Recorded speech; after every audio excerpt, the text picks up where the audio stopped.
मैं single parent हूँ, तो मेरी एक बच्ची है छोटी, तो उसको मुझे कैसे मतलब मुझे कैसे सँभालना, संस्कारित कैसे करना होगा? क्योंकि मैं उसको थोड़ा-सा फ्रीडम भी देती हूँ, तो बाहर के बोलते हैं कि वो तुम्हारा सुनती नहीं है, ऐसा कुछ होता है, तो उसको कैसे संस्कार दूँ? अच्छे से कैसे बड़ा करूँ? कोई भी संस्कार आप देंगी, बहुत अच्छे संस्कार देंगी, बहुत अच्छा समझाएँगी, ज्ञान देंगी, पढ़ाएँगी, अच्छी-अच्छी चीज़ें सुनाएँगी, उसका कोई असर उस बच्ची पे नहीं पड़ेगा, जब तक आप खुद को नहीं बदलेंगी। आप जो भी संस्कार अगर आप देना चाहते हैं, तो पहले आपको वैसा बनना पड़ेगा क्योंकि सबसे ज़्यादा असर होता है संगति का। और वो आप ही के साथ रहती है। अब मान लो आप सुबह से शाम तक कोई भी काम कर रहे हैं, किसी की भी आलोचना कर रहे हैं, किसी के काम में भी बुराई निकाल रहे हैं, रिश्तों में बुराई निकाल रहे हैं, यहाँ-वहाँ की बातें हो रही हैं, उल्टी-सीधी बातें हो रही हैं और अच्छी चीज़ों में अपना ध्यान नहीं जा रहा है ना? तो बच्ची को सिखाने से कोई मतलब नहीं रहेगा, वही असर बच्ची पे भी जाएगा। आप कितनों अच्छे आप स्कूल में पढ़ा लीजिए, गुरुकुल में पढ़ा लीजिए, किताबों से आप उसको लाद दीजिए, उस पे कोई फ़र्क नहीं पड़ेगा, जब तक आप खुद को नहीं बदलेंगी। अगर आप चाहती हैं कि हमारी बच्ची बहुत ही संस्कारी बने, तो पहले आपको संस्कार आपके अंदर होना चाहिए, आपको संस्कारी होना चाहिए। आप चाहती हैं कि बच्ची की आदतें बहुत अच्छी हों, उसमें एक स संस्कार ऐसा हो कि किसके सामने क्या बात करना है, किससे कितनी बात करना है, कहाँ शर्माना है, कहाँ साहसी दिखाना है, वो पहले सब चीज़ आपके अंदर होना चाहिए। भाई आपके अंदर वो चीज़ रहेंगी, आप सीखेंगी तो आप बच्चे को भी सिखाएँगी, तो फिर बराबर संस्कार दे सकते हैं। बच्चे को कैसे संस्कार देना है, इसका सवाल तो आपको किसी से भी नहीं करना चाहिए, है ना? ज़्यादातर अपन क्या है बच्चों की बुराइयाँ ही करते हैं। याद रखना हमेशा बच्चों की छोटे से बच्चे भी होंगे 2-2 4-4 साल के, तो उनकी भी कई पेरेंट्स होते हैं जो बुराइयाँ करते हैं। कैसी बुराइयाँ? जैसे मान लो बाहर ही आस-पड़ोस में उनकी चर्चा होती है ना, कभी-कभी पूछते हैं कि भाई बच्चे क्या कर रहे हैं? तो माँ ने बोल दिया मज़ाक-मज़ाक में, कह रहे वो तो लड़ते रहते हैं, मोबाइल के पीछे पड़े हैं, कहीं टीवी के पीछे पड़े हैं, कार्टून्स के पीछे पड़े हैं। तो ये बातें हमारी एक रोज़ की कहानी हो जाती है, तो वो परेशान करना उनका ज़िंदगी भर चालू रहता है। वो अपने मन में आपने बीज बो दिया कि हमारा बच्चा ऐसा करता है। तो ये चीज़ में भी हमें सतर्कता रखना चाहिए और कभी-कभी क्या है जो शब्दों का बहुत ज़्यादा बोझ जो पड़ता है हमारे जीवन में, वो शब्दों को भी सोच समझ कर बोलना चाहिए। क्योंकि बच्चे क्या है, बच्चे ऐसे होते हैं कि 5 से 6 साल, 7 साल तक तो बच्चों को कोई टेंशन नहीं रहती।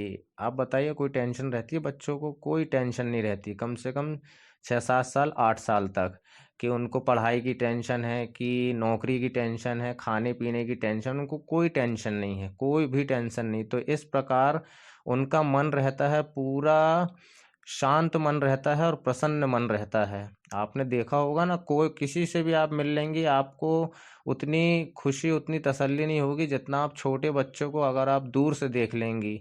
एक अलग ही उसका ऑरा रहता है, एक अलग ही उसका चेहरा रहता है मुस्कुराता हुआ, हर कोई अट्रैक्ट हो जाता है, होता है ना? तो ये बच्चों में पाई जाती हैं कि बच्चे उस समय पूरे जो कहते हैं लोभ, क्रोध, मोह, माया, लालच, है ना? इन सब चीज़ों से दूर रहता है और जो दूर रहता है वो क्या होता है? वही होता है परमात्मा, है ना? कृष्ण होता है, राम होता है, बुद्ध होते हैं ना? तो ये चीज़ होती है।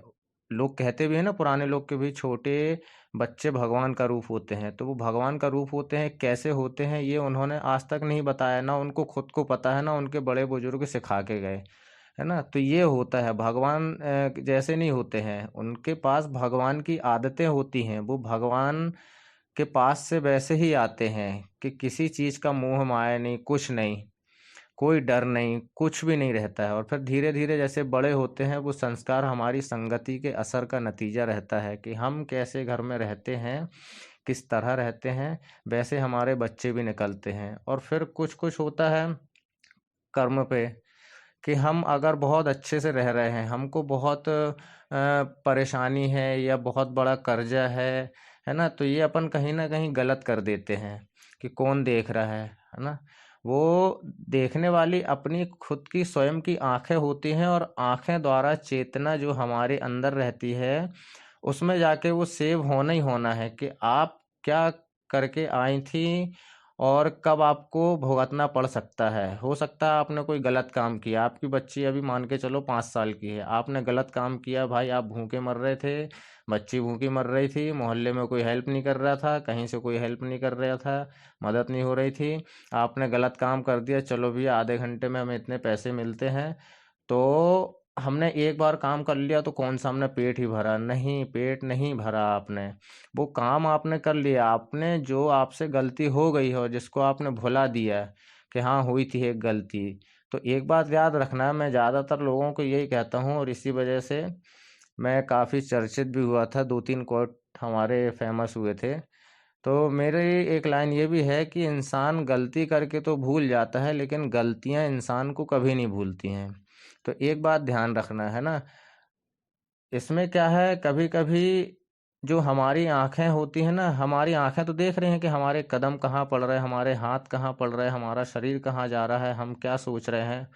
बस वो आँखें ही हैं भगवान और कुछ नहीं है। कहते हैं ना ऊपर वाला सब देख रहा, भगवान सब देख रहा, कोई भगवान, कोई ऊपर वाला नहीं, वो स्वयं की आँखें ही हमें देखती हैं। वो चाहे फिर अंधी हो, चाहे देखने वाली आँखें हों, है ना? तो संस्कारी बच्चे को पालने के लिए आपको कैसा बनाना है, वो आपके हाथ में है ना? कि आप कैसा बन रही हैं।